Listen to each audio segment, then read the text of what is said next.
الحمد للہ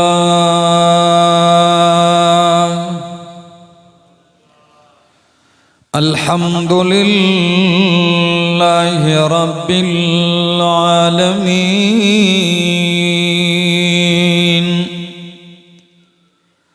والعاقبۃ للمتقین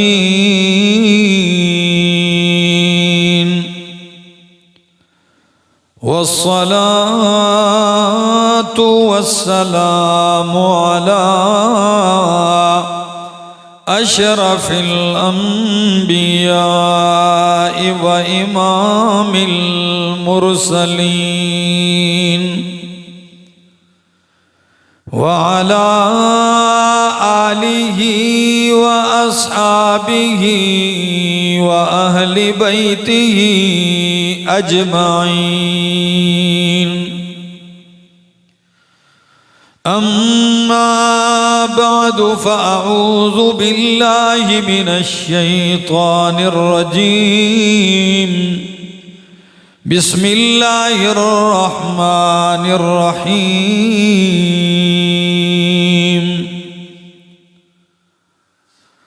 واتقوا يوما ترجعون فيه إلى الله ثم توفى كل نفس ما كسبت وهم لا يظلمون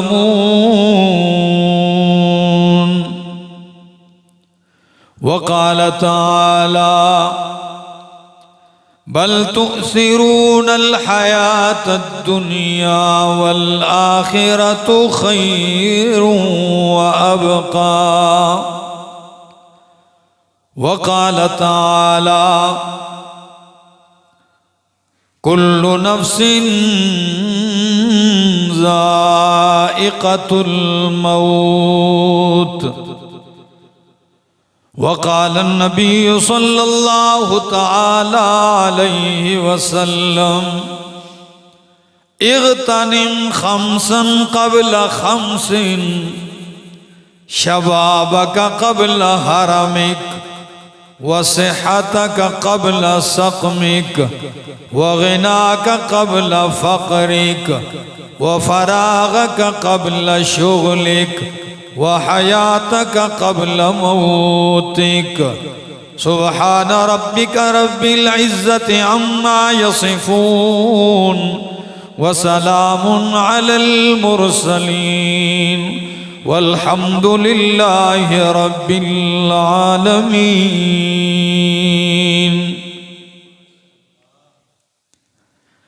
انتہائی قابل عزت، قابل احترام، ذی قدر و ذی وقار بزرگوں، بھائیوں، عزیزوں، نوجوان ساتھیوں، السلام علیکم۔ التجا ہے دربار الہی کے اندر کہ اللہ مجھے حق سچ کہہ سکنے، سمجھا سکنے کی توفیق نصیب فرمائے، اور بعد ازاں مجھے اور آپ سب کو عمل کی بھی توفیق نصیب فرمائے۔ دوستو، اس فانی دنیا میں جس کی نعمتیں فانی ہیں، جس کی خوشی فانی ہے، جس کا غم فانی ہے، جس کی لذتیں، جس کی بادشاہت، جس کی دولت، جس کی صحت، ساری چیزیں فانی ہیں۔ اس فانی دنیا میں اللہ رب العزت نے انسان کو بھیجا اور لا فانی، نہ ختم ہونے والی دنیا کی آبادی اور اس کی کامیابی کے لیے اس کو موقع دیا کہ اس نہ ختم ہونے والی زندگی کے لیے اس فانی زندگی میں کچھ ایسے اعمال اور کام کر کے جا کہ موت کے وقت بھی شرمندگی اور رسوائی نہ ہو، موت کے بعد بھی رسوائی نہ ہو، اور جس دن میدان محشر میں کھڑا ہو رب کے سامنے، رب کے روبرو پیش ہو، تو اس وقت بھی شرمندگی اور رسوائی نہ اٹھانی پڑے۔ اور ظاہر سی بات ہے کہ ایسے اعمال اور ایسے کام یہ وہی ہو سکتے ہیں جو اللہ کے قرآن نے یا پیغمبر پاک صلی اللہ علیہ وسلم نے بتلائے،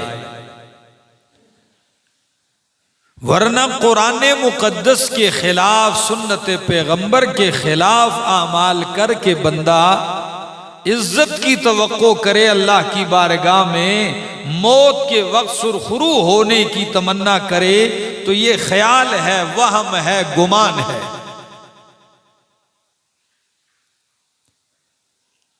ہم آیا روز ہر دن ان چیزوں کا مشاہدہ کر رہے ہیں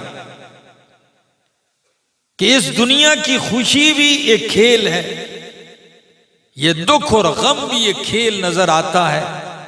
آج غم میں ہے تو رو رہا ہے، کہتا ہے مجھ سے زیادہ پریشان کوئی نہیں، مجھ سے زیادہ دکھی انسان کوئی نہیں، لیکن کچھ ہی وقت گزرتا ہے تو اس کو لہو لعب میں، عیش و آرام میں جب دیکھتا ہے انسان، تو وہ دنیا کی زینت میں، آرائش میں ایسا مگن ہوتا ہے، یوں لگتا ہے اس نے کبھی غم دیکھا بھی نہیں۔ یا اس کے برعکس ایک شخص کو آپ خوشحال دیکھو، مستی میں دیکھو، تو بندہ سوچتا ہے کبھی یہ بھی روتا ہوگا، کبھی اس کے دل پر بھی غم آتا ہوگا، لیکن چند ہی دن کے بعد ہم وہ منظر دیکھتے ہیں کہ وہی نعمتوں میں، عیاشیوں میں پلنے والا انسان بالکل مرجھائے ہوئے پھول کی طرح ہوتا ہے، اور اس کا دل بکھر چکا ہوتا ہے۔ قرآن مقدس نے اس حقیقت کو آگاہ بیان کیا ہے۔ قبر، برزخ، آخرت کی بات بعد میں ہے، سب سے پہلا مرحلہ انسان کی موت والا مرحلہ ہے۔ وہ کسی شخص سے کسی نے کہا قیامت میں یہ ہوگا، یہ ہوگا، یہ ہوگا، یہ سختیاں ہیں، قبر کی یہ ہیں، برزخ میں یہ کچھ ہونا ہے۔ وہ کہنے لگا مجھے ان سختیوں سے زیادہ ڈر موت کا ہے۔ کسی نے کہا وہ کیوں؟ کہنے لگا ہار جیت کا دن یہی ہے، اگر ادھر ایمان کی سلامتی کے ساتھ پار ہو گیا تو قوی امید رکھتا ہوں، حسن ظن رکھتا ہوں اگلے معاملات کیا ہوں گے، آسان ہو جائیں گے۔ لیکن اگر پہلی سیڑھی اور پہلی پوڑی ہی میں میرا قدم خطا ہو جائے،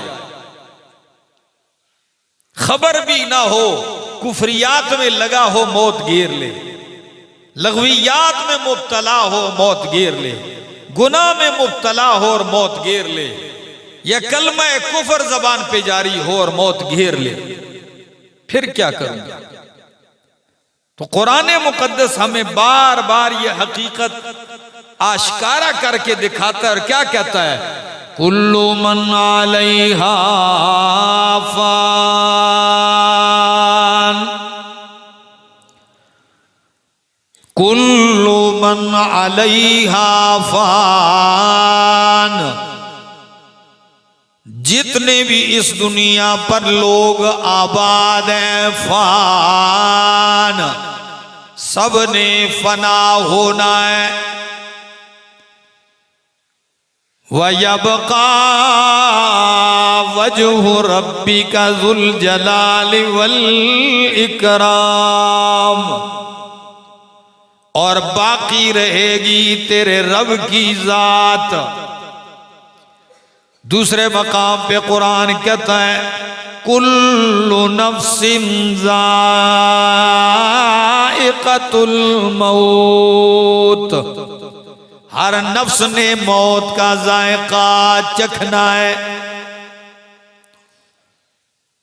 قرآن نے اس کو ذائقہ کہا ہے، یہ وہ ذائقہ نہیں ہے جو تم شکر گڑ چینی والا محسوس کرتے ہو، یہ حد درجہ تلخ اور کڑواہٹ والا ذائقہ ہے۔ یہ تو وہ ذائقہ ہے کہ اللہ کے پاک پیغمبر صلی اللہ علیہ وسلم فرماتے ہیں اکثروا ذکر حازم اللذات الموت، کثرت سے یاد کرو اس چیز کو جو ساری لذتیں ختم کر دینے والی ہے۔ یہ تو سارے مزوں پر، ساری لذتوں پہ پانی پھیر دینے والی چیز ہے۔ وہ کون سی چیز ہے جو آنکھ کی دیکھنے والی لذت ختم کر دیتی ہے، زبان سے چکھنے والی لذت ختم کر دیتی ہے، کانوں سے سننے والی لذت ختم کر دیتی ہے، جو لذتیں خاک میں ملا دیتی ہے؟ وہ کیا چیز ہے؟ الموت۔ وہ کیا ہے؟ موت ہے۔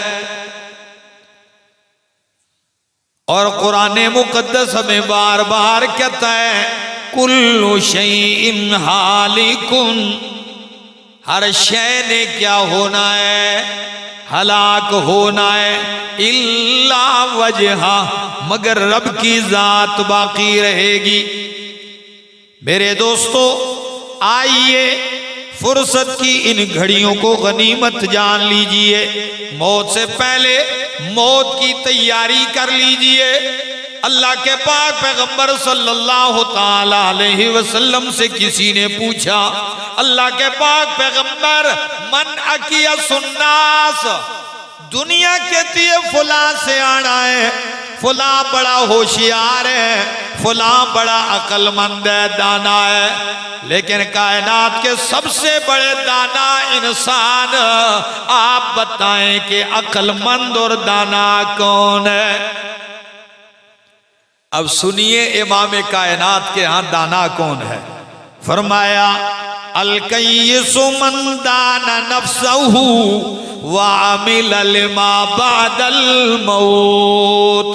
کائنات والو سن لو، عقل مند، دانا، ہوشیار، سیاںا بندہ وہ ہے من دان نفسہ، جس نے اپنے نفس کو قابو کر لیا، اپنے نفس کو لگام دے دی، وعمل لما بعد الموت، اور موت کے بعد آنے والی زندگی کے لیے اعمال کر بیٹھا۔ یہ سب سے بڑا دانا ہے، جس نے نفس کو کیا کر لیا؟ قابو کر لیا۔ یہی تو وہ گھوڑا ہے مست، جسے لگام دینا بہت مشکل ہے۔ اگر کوئی اس کو لگام دے کے قابو کر لے تو یوں سمجھو بندہ اپنے نفس پہ سوار ہو گیا ہے، نفس پہ سوار ہو گیا، جس راستے پہ موڑتا ہے گھوڑا ادھر ہی مڑتا ہے۔ اور اگر گھڑ سوار لگام کے ذریعے اپنے گھوڑے کو قابو نہ کر سکے تو پھر گھوڑا اس کو گھسیٹتا ہے، اور جدھر یہ چاہتا ہے ادھر نہیں، جدھر اس کی مرضی ہوتی ہے ادھر ہی دوڑتا جاتا ہے، کبھی تو گھسیٹ کے بھی لے جاتا ہے۔ تو فرمایا الکیس من دان نفسہ، عقل مند وہ ہے جس نے اپنے نفس کو قابو کر لیا، وَعَمِلَ لِمَا بَعْدَ الْمَوْتِ، اور موت کے بعد آنے والی زندگی کے لیے عمل کر بیٹھا ہے۔ یقین کیجئے امام الانبیاء محمد رسول اللہ صلی اللہ تعالی علیہ وسلم چونکہ معلم کائنات ہے، مرشد کائنات ہے، مربی کائنات ہے، امام کائنات ہے، رحمت کائنات ہے، تو ان کے سمجھانے کا انداز بھی بڑا نرالا ہے۔ قرآن نے بیان کیا ہے، لیکن قربان جاؤں قرآن کے جملوں کی تفسیر میرے محمد نے مثالوں سے کر دی ہے اور حد ہی تمام کر دی ہے صلی اللہ علیہ وسلم۔ لوگ آ رہے ہیں جنازے کے بعد، بڑے ٹیچر یہاں اسکول کے بیٹھے ہوئے میں دیکھتا ہوں ان کو، یہ معلم ہیں، استاد ہیں، لیکن پتہ ہے نبی علیہ السلام نے فرمایا انما بعثت معلما، کسی کو کسی نے استاد بنایا ہوگا، لیکن اللہ نے مجھے پوری کائنات کا استاد اور معلم بنا کر بھیجا ہے۔ استادوں کے استاد، اللہ اکبر، اللہ نے مجھے معلم بنا کر بھیجا ہے۔ قرآن مقدس کی مثالیں کیسی سمجھائی ہیں، ذرا غور کیجئے۔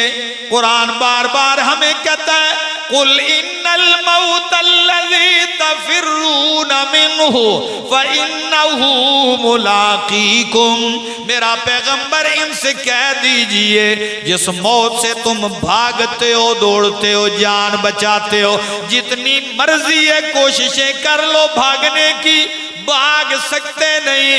فَإِنَّهُ مُلَاقِيكُمْ، تو جتنا بھی بھاگ کے رہے گا، جب وہ موت کا وقت آئے گا موت تجھے جپھی ڈال لے گی۔ فَإِنَّهُ مُلَاقِيكُمْ، موت تم سے ملے گی۔ کدھر بھاگ رہا تھا؟ بھاگ سکتا ہے کوئی نہیں بھاگ سکتا۔ اس دن ایک کتاب پڑھ رہا تھا تو عبرت کے لیے ایک بادشاہ کا واقعہ لکھا کہ ایک بادشاہ نے چاہا کہ اللہ نے دنیا کی ہر دولت میں نے حاصل کی ہے، دی ہے، ہر لذتیں میسر ہیں۔ جب ساری لذتیں اکٹھی کی، کہنے لگا ایک محل بناؤ۔ محل بنایا، آراستہ کیا، پورے ملک کی دولت اور سرمایہ اس کے محل پہ لگ رہا ہے۔ تیار ہوا، نعمتیں لگ گئیں، رقص و سرود کا سامان مہیا ہو گیا، ناچ گانے کی محفل لگ گئی، خوراکیں ہر قسم کی سجا لی گئی ہیں۔ بادشاہ نے کہا میرے لیے تخت لگایا ہے، تخت لگا لیا گیا، تاج پہن کے اس محل میں آ کے بیٹھا اور کہنے لگا دنیا کی ہر خوشی میں نے اکٹھی کر کے یہاں رکھ دی۔ اپنے نفس سے کہتا ہے او میرے نفس، میرے دل، میں نے دنیا کی ہر خوشی لا کے تیرے سامنے کر دی، اب تو خوشی سے لطف اٹھا، کھا پی، آنکھوں کی خوشی، کانوں کی خوشی، کان جو آواز سننا چاہتے ہیں وہ آوازیں بھی ہیں، آنکھ جو نظارے دیکھنا چاہتی ہے وہ منظر بھی ہیں، اور پیٹ جو کھانا چاہتا ہے، منہ جو کھانا چاہتی ہے، وہ ساری لذتیں موجود ہیں، اور باقی خواہشات کے سامان ہیں مجھ سے زیادہ۔ اب مجھ سے یہ کوئی چھین سکتا ہے؟ کھانا لگا ہے، تیاری شروع ہے، میوزک بج رہا ہے، کسی نے اتنے زور سے محل کے دروازے پہ دستک دی کہ پورے محل کے اندر اس کی کڑکار آ گئی۔ بھئی یہ کون آ گیا؟ ایسی دستک دی، جوں ہی دستک دی، کہا جاؤ دیکھو یہ کون کم بخت اس وقت آ گیا ہے۔ نوکر چاکر سیکورٹی والے گئے، دیکھا جی بادشاہ سلامت، ایک پھٹے پرانے کپڑے پہنے ہوئے ایک بندہ ہے اور کہہ رہا ہے کہ جاؤ اس بادشاہ سے کہو مجھے خوراک کی ضرورت ہے، سخت بھوک لگی ہے۔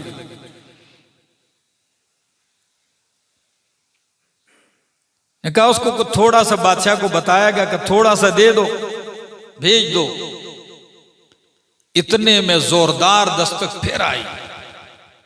بادشاہ نے نوکروں سے کہا تم نے انہیں ڈانٹا نہیں، مارا نہیں اس بندے کو، جس کو میرے محل میں آنے کے آداب بھی معلوم نہیں، جس کو میرا دروازہ اس پہ دستک دینے کا بھی سلیقہ نہیں ہے، بھگاؤ ایسے بندے کو میرے دروازے سے۔ لوگ آئے، کہنے لگے نکل جاؤ، کہنے لگا میں نکلنے والا نہیں ہوں، جا کے اس سے کہہ دو میں ملک الموت ہوں۔ کہو اس مست انسان کو میں ملک الموت ہوں۔ میرے دوستو، اس ماحول میں اس کڑکار کے ساتھ ملک الموت کا نام سنا ہوگا تو بادشاہ پہ کیا گزری؟ ذرا رات کو بستر پہ آؤ نا تو تھوڑی دیر کے لیے یہ مراقبہ کرو، 14 طبق روشن ہو جائیں گے۔ خود ہی نفس محاسبہ کرتا ہے اپنا۔ آیا کہنے لگا مجھے مہلت چاہیے، نے کہا کوئی مہلت نہیں۔ جب اس کی گردن پہ ہاتھ رکھا تو بادشاہ مال سے کہتا ہے دنیا کے مال و متاع تجھ پہ لعنت ہو، تجھ پہ پھٹکار ہو، تو میرے کسی کام نہیں آیا، اور اب میرے سانس نکلنے کی دیر ہے، تو میرے دشمنوں کے ہاتھ چڑھ جائے گا۔ میرے دوستو، بس یہی عبرت کی نشانی ہے۔ اور نبی علیہ السلام نے، چونکہ میں مثال دینا چاہ رہا تھا، آپ معلم کائنات ہیں، نبی اکرم صلی اللہ تعالی علیہ وسلم نے یوں زمین پہ مربع خانہ بنایا۔ کیا بنایا؟ مربع خانہ بنایا۔ کاش میرے پاس اس وقت وائٹ بورڈ ہوتا یا بلیک بورڈ ہوتا تو میں آپ کے سامنے جو میرے مصطفیٰ علیہ السلام نے زمین ریت پہ نقشہ بنایا، وہ نقشہ میں آپ کے سامنے بناتا تو کیا ہی لطف آتا۔ بہرحال سنیے، سمجھانا چاہوں گا شاید سمجھ آ جائے۔ آپ نے یوں مربع خانہ بنایا، پھر اس مربع خانے میں، چورس خانے میں ایک درمیان میں ایک لکیر کھینچی اندر ہی اندر، پھر اس لکیر کے دائیں بائیں چھوٹی چھوٹی اور لکیریں کھینچی، پھر ایک لکیر اس درمیان والی لکیر سے تھوڑا آگے اس خانے کے اندر سے خانے کے باہر کی طرف کھینچی۔ یہ نقشہ دیکھا صحابہ کرام نے، حیرانگی میں پوچھنے لگے اللہ کے پاک پیغمبر صلی اللہ علیہ وسلم، نہ جانے کس چیز کا یہ نقشہ ہے، کیا سمجھانا چاہتے ہیں اس سے؟ فرمایا او میرے ساتھی یہ سن لو، یہ چورس مربع انسان کی موت اجل ہے، اور درمیان کی لکیر جو مربع کے اندر ہے خانے میں، یہ انسان ہے، اور اس کے دائیں بائیں جو چھوٹی چھوٹی لکیریں ہیں یہ دنیا کی پریشانیاں، مصیبتیں اور غم ہیں، کہ اس دنیا میں ہر انسان کسی نہ کسی پریشانی اور غم میں مبتلا ہوتا ہے، اس غم سے جان چھڑاتا ہے، دوسرا غم گھیر لیتا ہے، اس سے جان بچاتا ہے، تیسرا غم اسے گھیر لیتا ہے، ہر طرف سے غم دکھوں سے گھیرا ہوا ہے۔ فرمایا اللہ کے پاک پیغمبر، یہ جو ایک لکیر خانے کے اندر سے باہر کی طرف کھینچی ہوئی ہے، خانے سے باہر جا رہی ہے، یہ کیا ہے؟ فرمایا یہ انسان کی امیدیں، آرزویں ہیں، کہ گھیرا ہوا ہے اس کو موت نے، کل اس نے مر جانا ہے، پرسوں اس نے مر جانا ہے، مہینے بعد اس نے خاک میں مل جانا ہے، اور اس نے پروگرام منصوبے بنائے ہوئے ہیں 100 سال آئندہ آنے والی مدت کے۔ جی 2025 میں جاؤں گا انگلینڈ، اور 2027 میں پھر امریکہ جاؤں گا، پھر 2030 تک ادھر رہوں گا، 35 میں یہ کروں گا۔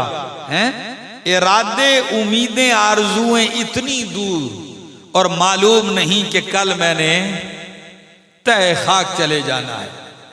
فرمایا وَاتَّقُوا يَوْمًا تُرْجَعُونَ فِيهِ إِلَى اللَّهِ، وَاتَّقُوا يَوْمًا، ڈرو اس دن سے، ترجعون فیہ الی اللہ، جس دن میں تم اللہ کی طرف لٹائے جاؤ گے، اس مالک کائنات کی طرف جاؤ گے۔ بڑے لوگ بیٹھے ہیں، یہاں 70 سال 80 سال کے بوڑھے بھی ہوں گے، یہاں 60 سال کے بھی ہوں گے، یہاں 30 40 سال کے جوان اور 18 15 سال کے نوخیز نوجوان بھی ہوں گے۔ آئیے ذرا سن لیجئے اللہ کے پاک پیغمبر صلی اللہ تعالی علیہ وسلم مرشد کائنات کیا فرماتے ہیں؟ فرماتے اغتنم خمسن قبل خمسن، جگر پہ ہاتھ رکھیے، اغتنم خمسن قبل خمسن، 5 باتوں کو، 5 چیزوں کو، 5 چیزوں سے پہلے غنیمت جان لو۔ ڈاکٹر صاحب 5 چیزوں کو، 5 چیزوں سے پہلے غنیمت جان لو۔ انگلی پہ گن کے بتا رہا ہوں۔ پہلی چیز شباب کا قبل حرامک، او جوانا اپنی اس جوانی کو بڑھاپا آنے سے پہلے پہلے غنیمت جان لے۔ جوانی کو بڑھاپا آنے سے پہلے غنیمت جان لے۔ وصحتک قبل سقم کا، اور اپنی اس صحت تندرستی کو بیمار پڑ جانے سے پہلے پہلے غنیمت جان لے۔ وغناک قبل فقر کا، نمبر 3 اپنی مالداری دولت جو اللہ نے تجھے غنا دیا ہے، فقر و فاقے میں مبتلا ہونے سے پہلے اس کو غنیمت جان لے۔ نمبر 4 وفراغ کا قبل شغل کا، اپنی فرصت کے لمحات کو اپنی مصروفیت سے پہلے پہلے، اپنی مشغولیت شغل سے پہلے پہلے کیا کر دے؟ غنیمت جان لے۔ فرصت کے ان لمحات کو غنیمت جان لے، مصروف ہونے سے پہلے پہلے۔ اور نمبر 5 وحیاتک قبل موتک، اس خوبصورت زندگی کو موت سے پہلے غنیمت جان لے۔ کتنی چیزیں ہوئی؟ اب تھوڑا تھوڑا ذرا میں وضاحت کرتا ہوں۔ فرمایا 5 کو 5 سے پہلے غنیمت جان۔ شباب کا قبل حرم کا، جوانی کو بڑھاپے سے پہلے غنیمت جان، یعنی تیرے رگوں میں گرم خون، تازہ خون، جوش والا خون گردش کر رہا ہے، سینے میں قوت ہے، کمر مضبوط ہے، بازو مضبوط ہے، تو اپنی اس جوانی کو رب کی رضا میں لگا دے، رب کے راضی کرنے میں لگا دے، رب کی مرضی پہ لگا دے، رب کی عبادت میں لگا دے، رب کی دین کی خدمت میں لگا دے۔ اس سے پہلے پہلے کہ جب تیری کمر جھک جائے، سینے کا زور ختم ہو جائے اور پاؤں لڑکھڑانے لگے، اس وقت تیرا جذبہ جوش تو آئے لیکن طاقت نہ ہو، چاہتے تو بڑی آئے ہمت نہ ہو، تو ایسے بڑھاپے سے پہلے پہلے جوانی کو غنیمت جان لے۔ اس لیے کہ جوانی ایک ہی مرتبہ اس دنیا میں ملتی ہے، بڑھاپے کے بعد جو مرضی ہے کر لے، بادشاہ تو بن جائے گا لیکن جوان بن سکتا نہیں ہے۔ تو جوانی کو غنیمت جان، اور تیری اس جوانی والی عمر اللہ کے ہاں کتنی قیمت ہے۔ جس نے جوانی کو غنیمت جانا اور رب کی رضا میں لگائی، اللہ کے پاک پیغمبر نے فرمایا 7 آدمیوں کو عرش کا سایہ ملے گا۔ گزشتہ جمعہ عرض کیا، ان میں ایک وہ شاب نشأ فی عبادت اللہ، وہ جوان ہے جس نے اپنی جوانی رب کی عبادت میں گزاری ہو۔ کتنا مزہ ہے، میں نوجوانوں کو دیکھتا ہوں اس جوانی میں مجھ سے پہلے یہاں آ کر بیٹھ جاتے ہیں کہ ہم دین سنیں، گھنٹوں سفر کر کے آتے ہیں، ساری مصروفیات ترک کر کے آتے ہیں، اور الحمدللہ مجھے یہ بھی خوشی ہے کہ الحمدللہ میری بھی جوانی دین ہی میں لگ رہی ہے۔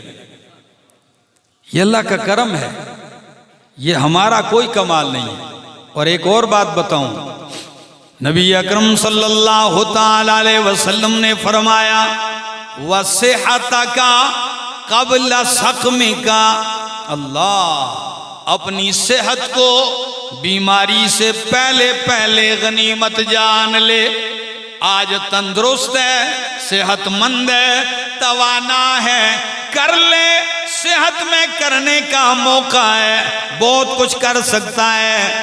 اور جب تجھے بیماریوں نے گھیر لیا، پھر کہیں وہ بچی بہت کچھ کر سکا ہے، ہم بہت کچھ کر لیتا اگر شوگر نہ ہوتی، بہت کچھ کر لیتا اگر کمر میں درد نہ ہوتا، یہ کر لیتا اگر یہ بیماری نہ ہوتی۔ ایک شخص مجھے کہنے لگا دل کرتا ہے آپ کے ساتھ بیانوں پہ جاؤں، لیکن بار بار واش روم جانا پڑتا ہے۔ فرمایا وَصِحَّتَكَ قَبْلَ سَقْمِكَ، بیمار پڑ جانے سے پہلے صحت کے ان ایام کو غنیمت جانیے اور کام کر جائیے۔ اور ایک بات آپ کو دوسری حدیث، یہ پہلی حدیث میں نے مستدرک حاکم سے پڑھی ہے، یہ 5 باتوں والی، اور بہقی کی، اب بخاری کی حدیث سے ملا لیتا ہوں ذرا اور وضاحت ہو جائے گی۔ نبی پاک صلی اللہ علیہ وسلم نے فرمایا نعمتان مغبون فیہما کثیر من الناس، 2 نعمتیں ایسی ہیں ہری پور والوں، 2 نعمتیں ایسی ہیں کہ بہت سارے لوگ اس میں اپنا نقصان کرتے جاتے ہیں۔ حیرانگی کی بات ہے، الفاظ مصطفیٰ پہ غور کیجئے۔ نعمتان مغبون فیہما کثیر من الناس، 2 نعمتیں ایسی ہیں کہ جس میں اکثر لوگ اپنا نقصان تاوان کرتے ہیں۔ وہ کون سی 2 نعمتیں؟ الصحت والفراغ، ایک صحت تندرستی اور دوسری نعمت فرصت اور فراغت۔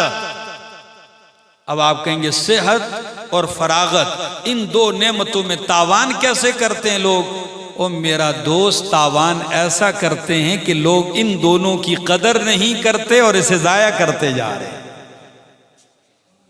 آپ کی صحت اور تندرستی ضائع ہو رہی ہے، اس کو کوئی پرواہ نہیں کہ یہ بھی کوئی نعمت ہے۔ صحت اور تندرستی واہیات میں لگا دی، والفراغ، اور رب نے اس کو فرصت دی ہے، اس فرصت کے لمحوں میں یہ بہت کچھ کر سکتا ہے، دین کے لیے، آخرت کے لیے، اور دین کی روشنی میں دنیا کے لیے۔ دنیا کے لیے کرنا بھی کوئی منع، دین کی روشنی میں دنیا کے لیے بہت کچھ کر سکتا ہے، لیکن اکثر لوگ ان 2 نعمتوں میں اپنا گھاٹا کرتے ہیں۔ اور اگر قرآن سے مثال دوں تو قرآن نے تو ایک ہی جملے میں فرمایا والعصر ان الانسان لفی خسر، والعصر، گواہ ہے زمانہ، شاہد ہے زمانہ، قسم ہے زمانے کی، انسان خسارے میں ہے، تاریخ عالم گواہ ہے، یہ گزرتا ہوا وقت گواہ ہے، عصر کا یہ مختصر سا قیمتی وقت گواہ ہے کہ لوگ خسارے میں ہیں۔ اس قیمتی وقت کو دیکھو، لوگوں کی مصروفیت کو دیکھو تو آپ کو لگ پتا جائے گا کہ ہم واقعی کس میں ہیں، گھاٹے میں ہیں، تاوان میں ہیں۔ اور نمبر 3 وَغِنَاكَ قَبْلَ فَقْرِكَ، اللہ نے مال دیا ہے تو محتاج، فقیر، مسکین ہونے سے پہلے اس کو غنیمت جان لے، اس کو وہاں لگا جہاں رب راضی ہوتا ہے، وہاں لگا جہاں پیغمبر کی رضا ہے، دین کی سربلندی ہے، غریبوں، مسکینوں، محتاجوں، یتیموں، بیواؤں پہ لگا، مصرف کی جگہ وہاں لگا۔ اور جبر مال لے لیا رب نے، اس وقت ہاتھ ملتا رہ جائے۔ ہم نے ایسے مالدار دیکھے ہیں کہ جب کنگال ہوئے تو اس وقت کہتے ہیں جی بس تھا دل میں نہیں کیا، اب دل کرتا ہے کچھ کریں لیکن پاس کچھ بھی نہیں۔ اگر اللہ نے کچھ 2-4 روپے دیے اور طاقت ہے تو یہ اللہ کے غضب اور ناراضگی میں لگانے کے بجائے اس کی رضا میں لگاؤ۔ پتہ ہے یہ بھی اللہ کسی کسی کو توفیق دیتا ہے۔ سردی کے موسم میں مظلوم فلسطینی، اس سردی کے موسم میں بہت سارے غریب اور نادار مویشیوں سے چمٹ کے گرم سیک لے کے سوتے ہیں ان کے بچے، اور مسلمان چادروں کی چادریں جا کے قبر پہ ڈال رہا ہے۔ آپ جا کے دیکھو، کسی یتیم بچی کے سر پہ دوپٹہ نہیں ڈالتے، درختوں کے اوپر چادریں ڈالی کہ بھئی درخت کو سردی لگتی ہے یا بابے کو سردی لگ رہی ہے، دوپٹے سارے اوپر اوڑھ دیے۔ ایک دور تھا چادریں ڈالتے تھے تو ایسے بھی لوگ ضرورت مند آتے اور ساری لے کے چلے جاتے۔ ہم نے کہا یار یہ کیا تماشا ہے، 15-20 ہزار کی چادریں ڈالی ہوئی نذرانوں کی اور اٹھا کے کوئی لے گیا ہے۔ جب لے جاتے مجاوروں نے کہا نیا مسئلہ ہے، چادریں وہی پوری چادر سوراخ کر دی، ساری چادر میں گول گول سوراخ کر کے اس کو جالی دار بنا دیا۔ اب بابے کے کام آئے گی یا نہ آئے گی، لیکن کسی زندے کے کام نہیں آ رہی۔ روتے ہیں، دل دکھتا ہے۔ کل کی رپورٹ پڑھی، ایک بندے نے مجھے کہا کہ پاکستان میں 27,000 مزاریں رجسٹرڈ ہو گئی۔ کتنے مزارات رجسٹرڈ ہو گئے؟ 27,000 مزارات یہ رجسٹرڈ ہو گئے۔ ان کو رجسٹر کرنے کی ضرورت تھی۔ اب اوروں کو بھی بڑی منتیں جاری ہوگی اور درخواستیں دی جائیں گی کہ سرکار صاحب یہ بابا جی بھی کافی کام کے ہیں، ان کے بھی رجسٹر کر لو۔ یہ مرا ہوا بھی کافی طاقتور ہے، ہو سکتا ہے خزانے میں اس کے ذریعے سے بھی بڑے پیسے آئیں، اس کو بھی کیا کر لو، رجسٹرڈ کر لو۔ دین کا بیڑا غرق ہو اور ایسا منصوبہ بنایا جا رہا ہے آن لائن آپ نذرانے دیں۔ واہ بھائی، سوچ کے بندہ حیران ہو جاتا ہے کیا کیا جا رہا ہے۔ میرا دوست، وَغِنَاكَ فَقَبْلَ فَقْرِكَ، مالداری دولت کو فقر و محتاجگی سے پہلے غنیمت جان لے۔ اور نمبر 4 وَفَرَاغَكَ قَبْلَ شُغْلِكَ، اللہ نے فرصت دی ہے، موقع دیا ہے، اس موقع کو غنیمت جان، دین کے کچھ کام کر جا، ایسے کام کر جا جو تیری آخرت سوار دے، اس سے پہلے کہ اللہ تجھے کسی ایسے جنجٹ میں پھنسا دے کہ تو کہے جی میں وقت نکالنا چاہتا ہوں ملتا ہی نہیں ہے وقت۔ ایسے کئی لوگوں کو اللہ نے پھنسایا ہوا ہے۔ میں ایک جگہ گیا، ایک دوست کے پاس، بڑا گھر تھا، پروگرام ہوا، بیان ہوا، کہتا ہے جی بہت دل کرتا ہے آپ کے پاس جمعہ پڑھنے آئے ہیں۔ میں نے کہا کبھی آئیں؟ کہتا ہے جی موقع نہیں۔ میں نے کہا کیسے موقع نہیں؟ کہتا ہے جی ہر دن میری تاریخیں ہوتی ہیں 2-2 3-3 کیسوں کی، ہر دن 2-2 3-3 تاریخیں عدالت جاتا ہوں ہر دن، اور جمعے کے دن تو زیادہ ہوتی ہیں۔ اب چاہتا بھی ہے لیکن موقع رب نے ایسی مصروفیت میں ڈال دیا ہے کہ اب اس کو موقع نہیں ہے۔ تو فرمایا وَفَرَاغَكَ قَبْلَ شُغْلِكَ، نمبر 5 وَحَيَاتَكَ قَبْلَ مَوْتِكَ۔ پوری حدیث پڑھی، آخری جملہ میرا استدلال کا تھا، وَحَيَاتَكَ قَبْلَ مَوْتِكَ۔ بڑھاپا ہی آ گیا، خیر جوانی بھی گزر گئی، مال بھی چلا گیا، فرصت کے لمحات بھی چلے گئے، آخری آپشن تو ہے تیرے پاس، وہ کیا ہے؟ حیات کا، زندگی کی اگر رمق باقی ہے تو موت سے پہلے زندگی کو غنیمت جان لے۔ وہ کہتے ہیں جب تک سانس ہے تب تک چانس ہے، جب تک سانس ہے تب تک چانس ہے، یہ چانس تو ضائع نہ کر۔ اگر تجھے حیات زندگی ہے کر لے کچھ. رات کو مطالعہ کرتے کرتے ایک حدیث پڑھی. نبی علیہ السلام نے فرمایا کسی مومن مسلمان پر ایسا نہیں ہونا چاہیے کہ 2 دن 2 راتیں اس پہ گزر جائیں اور اس کے پاس قابل وصیت چیز ہو اور وہ اس کی وصیت لکھ کر پاس نہ رکھے.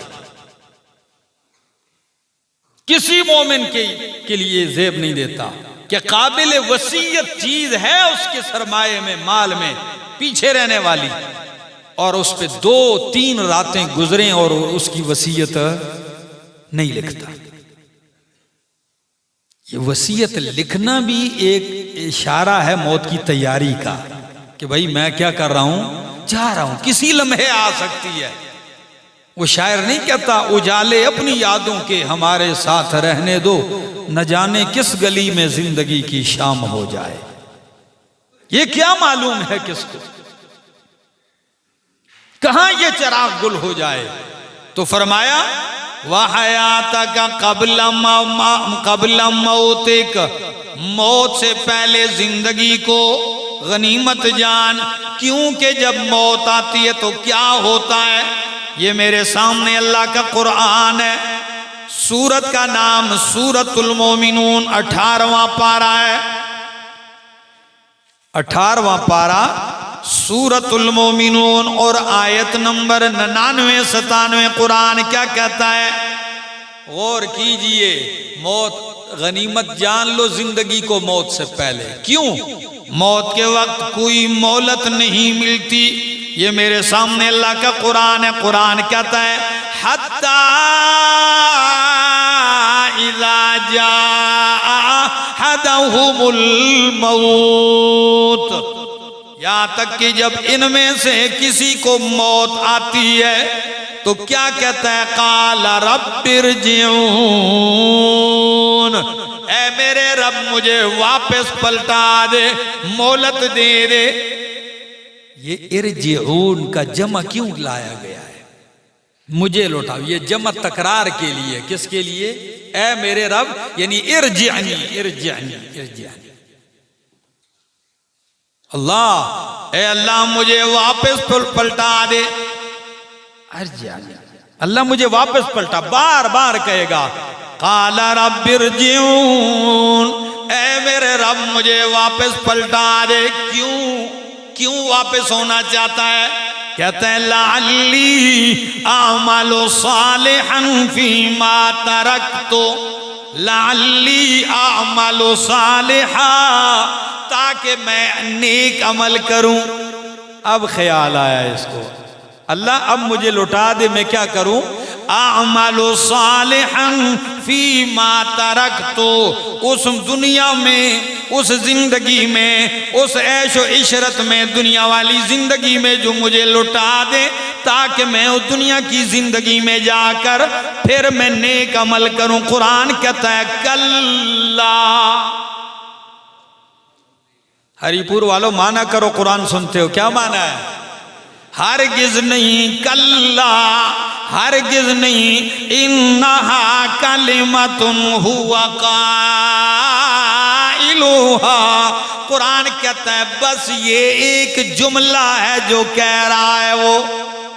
اللہ مجھے لوٹا دے میں نیک عمل کروں، بس یہ ایک جملہ ہے جو ماض وہ دوہرا رہا ہے. اس کا کوئی فائدہ اس کو اور نہ ہی اس کے مطابق اس کو مہلت دی جاتی ہے. اللہ وہ واپس کیوں نہیں آ سکتا؟ فرمایا وَمِن وَرَائِهِمْ بَرْزَخٌ إِلَى يَوْمِ يُبْعَثُونَ، وَمِن وَرَائِهِمْ بَرْزَخٌ إِلَى يَوْمِ يُبْعَثُونَ. ان کے آگے برزخ ہے، اب یہ برزخ میں رہے گا. إِلَى يَوْمِ يُبْعَثُونَ، اٹھائے جانے کے دن تک، اس دن تک جس دن لوگ اٹھائے جائیں گے. اب یہ واپس نہیں آئے گا، کدھر رہے گا؟ برزخ کیا چیز ہے؟ برزخ کا لغوی معنی ہوتا ہے پردہ. کیا؟ جیسے قرآن کہتا ہے مرج البحرین یلتقیان بینہما برزخ لا یبغیان، دو سمندر اللہ نے بہا دیے، کڑوا ہے، کھارا ہے اور میٹھا ہے، یہ دونوں بہ رہے ہیں ساتھ ساتھ، لیکن آپس میں ملتے نہیں، مکس نہیں ہوتے، کیوں؟ بینہما برزخ، ان کے درمیان کیا ہے؟ کڑوا میٹھے میں، میٹھا کڑوے میں نہیں ملتا، کیوں؟ بینہما برزخ، ان کے درمیان پردہ ہے۔ تو اب مانا ہوگا وَمِن وَرَائِهِمْ برزخ، یہ ورا کے دو معنی آتے ہیں، آگے بھی اور پیچھے بھی۔ ورا کے کتنے معنی ہیں؟ تو پہلے معنی میں نے کہ ان کے آگے برزخ ہے، یعنی عالم برزخ میں جائیں گے، اور دوسرا معنی ورا کا، ان کے ورے، ان کے پیچھے پردہ ہے، یعنی یہ مر کر اس پردے کے آگے چلے گئے ہیں، اب پیچھے آ سکتے نہیں، کیونکہ پیچھے کیا آ گئی ہے؟ آڑ آ گئی ہے، رکاوٹ آ گئی ہے۔ فرمایا یو الہ یوم یبعثون، یہ اس برزخ میں رہیں گے، واپس نہیں آ سکتے، چاہے تکرار سے کہتا رہے، چاہے التجائے کرتا رہے، چاہے آرزویں کرتا رہے، چاہے آنسو بہا لے، عاجزیاں زیاریاں کرتا رہے، یہ برزخ سے آ سکتا نہیں ہے۔ ہری پور والو بولو قرآن سچ کہتا ہے کہ نہیں؟ اگر قرآن سچ کہتا ہے تو پھر میں آپ سے پوچھ سکتا ہوں کہاں جائیں گے وہ لوگ جو کہتے ہیں روحیں ہر تیسرے دن آتی ہیں؟ قرآن تو کہتا ہے موت آ گئی، من ورائہم برزخ، اب ان کے ورے کیا آ گیا؟ پردہ، رکاوٹ، برزخ آ گیا۔ اب یہ اس جہان سے پردے میں ہو گئے ہیں، کٹ گئے ہیں، آ سکتے نہیں ہیں، کب تک؟ الہ یوم یبعثون، اٹھائے جانے کے دن تک۔ اور ادھر لوگوں نے کہانیاں مشہور کر رکھی ہیں جی، جمعرات کے دن بنیرے تے آ کے بندیاں نے، کہتے ہیں کہ نہیں؟ اور کئی عورتیں کہتی ہیں گھروں میں جی ہاں شام دا ٹائم ہے تو جو روحاں خوشی نہ رخصت کرو، کیا؟ ہاں ان ناراض ہو کے جاتی ہیں روحیں، تو ان کو ناراض ہو کر نہ بھیجو۔ میں نے کہا جب وہ آ گئی ہیں بھیجتے کیوں؟ اور ٹھہرا لو نا جی، تم تو مر رہے تھے ان کے پیچھے، رو رہے تھے، تو جب وہ آ گئی ہیں تو ان کو رخصت کیوں کرتے ہو؟ تمہارے بس میں ہے۔ ساری کہانیاں جوڑی ہوئی ہیں۔ قرآن کہتا ہے بس یہ ایک جملہ ہے جو کہہ رہا ہے ورنہ من ورائہم برزخ الی یوم یبعثون۔ اور صرف یہی مقام نہیں، یہ میرے سامنے اللہ کا قرآن ہے اور سورت کا نام سورت ابراہیم ہے۔ اللہ، سورت ابراہیم آخری صفحہ ہے، ذرا قرآن سنیے قرآن کیا کہتا ہے۔ وَأَنذِرِ النَّاسَ، آیت نمبر 44، قرآن کہتا ہے وَأَنذِرِ النَّاسَ، او میرا سونا پیغمبر لوگوں کو ڈرا۔ کیا کر؟ یہ بے خوف ہو چکے ہیں، یہ غافل ہو چکے ہیں۔ انذر الناس، ان کو جگا، سو چکے ہیں خواب غفلت میں۔ علامہ اقبال نے کیا ہی خوب کہا کہ ہر درد مند دل کو رونا میرا رلا دے، ہر درد مند دل کو رونا میرا رلا دے، بے ہوش جو پڑے ہیں شاید انہیں جگا دے۔ ہو سکتا ہے میرے رونے سے کوئی جاگ جائے۔ تو کیا کہتے ہیں اللہ؟ انذر الناس، لوگوں کو ڈرا، یوم یاتیہم العذاب، جس دن ان کے پاس عذاب آئے گا، فیقول الذین ظلموا، تو کہیں گے وہ لوگ جنہوں نے ظلم کیا، کفر کیا، شرک کیا، مخلوق کے حق میں ظلم کیا، کیا کہیں گے؟ ربنا اخرنا الى اجل قریب۔ پیسے نہیں لگتے، کہہ دو سبحان اللہ۔ ربنا اے ہمارے رب اخرنا الی اجل قریب، مجھے مہلت دے دے، مؤخر کر دے، تاخیر دے دے، تھوڑی سی مہلت دے دے۔ کتنی؟ الی اجل قریب، اللہ کوئی لمبے زمانے کی مہلت نہیں مانگ رہا، الی اجل قریب، تھوڑی سی مدت تک کے لیے، قریب کے نیٹے کے لیے مجھے مہلت دے دے۔ مہلت کیوں مانگتا ہے؟ کہتا ہے اس لیے نجب دعوت کا، اللہ تو مہلت دے گا تو میں تیرے فرمان کو قبول کروں گا، لبیک کہوں گا۔ نجب دعوت کا، اللہ تیرا پیغام، تیری دعوت کو میں قبول کروں گا۔ وَنَتَّبِعِ الرُّسُلَ، اور میں تیرے رسولوں کا پیروکار بنوں گا، میں ان کی پیروی کروں گا، ان کا کہا مانوں گا۔ تو اللہ فرمائیں گے اَوَلَمْ تَكُونُوا أَقْسَمْتُم مِّن قَبْلُ مَا لَكُم مِّن زَوَالٍ، اولم تکونو، او ظالمہ کیا تم نہیں تھے اس سے پہلے تم قسمیں اٹھا کر کہتے تھے ما لکم من زوال، کہ تمہارے لیے کوئی زوال نہیں۔ تم تو کہتے تھے کوئی مرنا شرنا نہیں ہے، میری حکومت کو زوال نہیں، میرے اقتدار کو زوال نہیں، میری بادشاہت کو زوال نہیں، میری جوانی کو زوال نہیں، میری دولت کو زوال نہیں، مجھے زوال نہیں۔ تم تو کہتے تھے کہ ما لکم من زوال۔ اور صرف یہی نہیں، یہ میرے سامنے اللہ کا قرآن ہے اور پارہ 28واں ہے، سورت کا نام ہے سورۃ المنافقون، آیت نمبر 10 ہے۔ قرآن کیا کہتا ہے ذرا سنیے، سورۃ المنافقون آیت نمبر 10 ہے۔ قرآن کہتا ہے،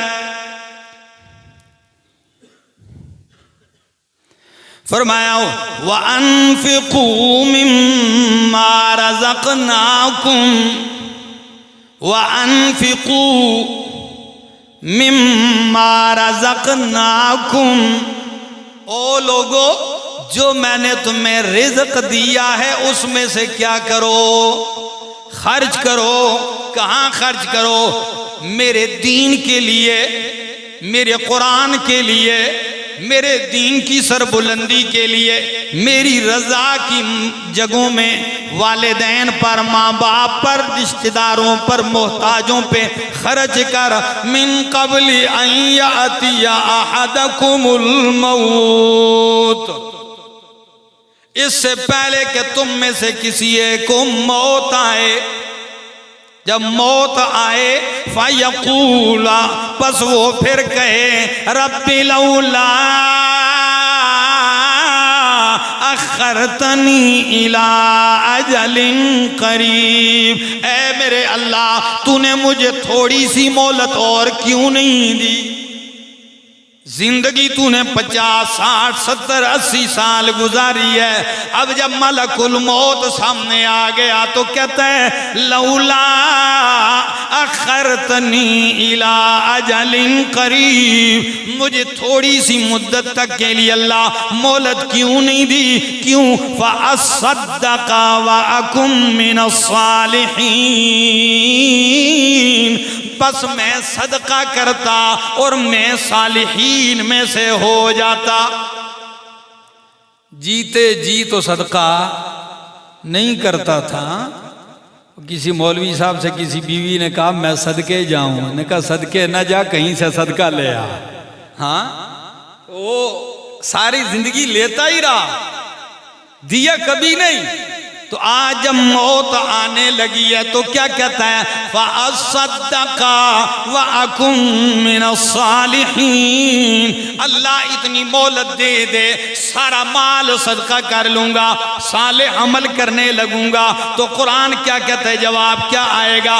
وَلَن يُؤَخِّرَ اللَّهُ نَفْسًا، اللہ کسی نفس کو مہلت نہیں دیتا، اذا جاء اجلوہا، اللہ کسی نفس کو مہلت نہیں دیتا، اذا جاء اجلها، جب اس کا وقت مقرر آ جائے۔ قرآن دوسرے مقام پہ کہتا ہے، کیا کہتا ہے؟ فَلَا يَسْتَأْخِرُونَ سَاعَةً وَلَا يَسْتَقْدِمُونَ۔